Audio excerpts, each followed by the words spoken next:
Hello. I conducted my research on the Panic of 1819, where the key question that I was investigating was especially which of the handful of problems that historians had been locating about what had initiated that steep economic downturn was most to blame for all of that.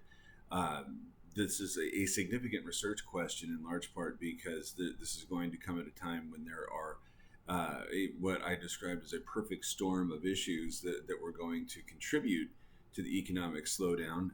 They are, in no order of necessary importance, the Bank of the United States, which Murray Rothbard, an economic historian that I greatly admire, had written about in a book that I was going to pattern a lot of my research after.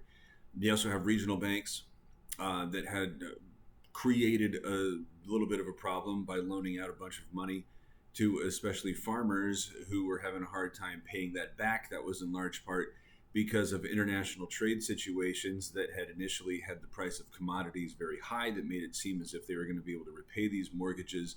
But once the price of commodities corrected, nobody was able to do so. And this was going to be compounded by a problem with the general lack of hard money or specie that was going to make most of the money that was being printed in the United States of America very, very, very worthless.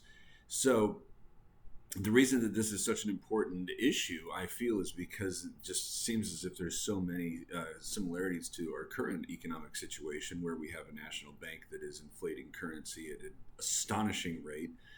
You have a lot of people who either are priced out of real estate markets or are having an awfully hard time finding ways to make sure that they are paying for their housing.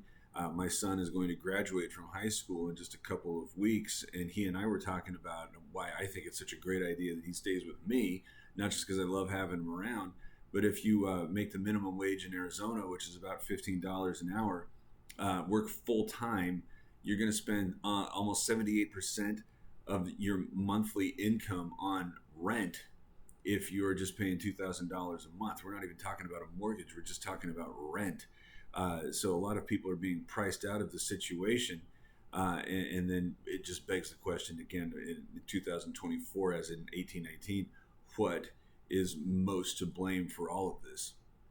So the key primary sources that I used were articles primarily from the Gulf region, especially Alabama and Mississippi, in large part because that was going to be the region that was going to fuel an awful lot of this expansionist boom. A lot of people are going to be investing in Mississippi and Alabama. A lot of people who could were willing to roll the dice on that and then try to sell that to people who could not, which would increase the strain on the whole mortgage repayment situation. And it also fueled the cotton boom, where a lot of people were buying this land expecting that they were going to be able to repay it because of the high price of commodities. And when they could not, when the price of commodities came down, that region was going to be afflicted with an awful lot of strain on its economy. And again, this is largely how Murray Rothbard had gone about trying to create his argument, which was strictly that the Bank of the United States was going to be the institution that we should blame most. My consideration was a little bit different, in large part because I can recognize the merit in so many of these different arguments. That it's not just the Bank of the United States; it's the regional banks, it's the specie problem, and it's the international trade. It seems as if most historians want to talk about how international trade was going to have the greatest negative impact upon the economy leading up to the Panic of 1819.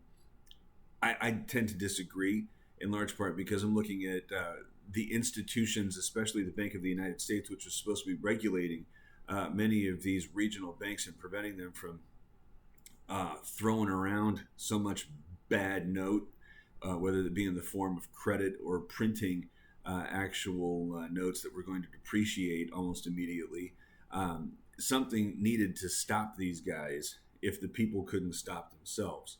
It probably come back to a fifth issue that was frequently brought up, that people were just generally trying to live beyond their means, which is something, again, that I think you can draw a strong correlation to in 2024. But we're not talking about a lot of people who are trying to live high on the hog, as it were. We're talking about people who are just trying to buy something that was going to help them get by.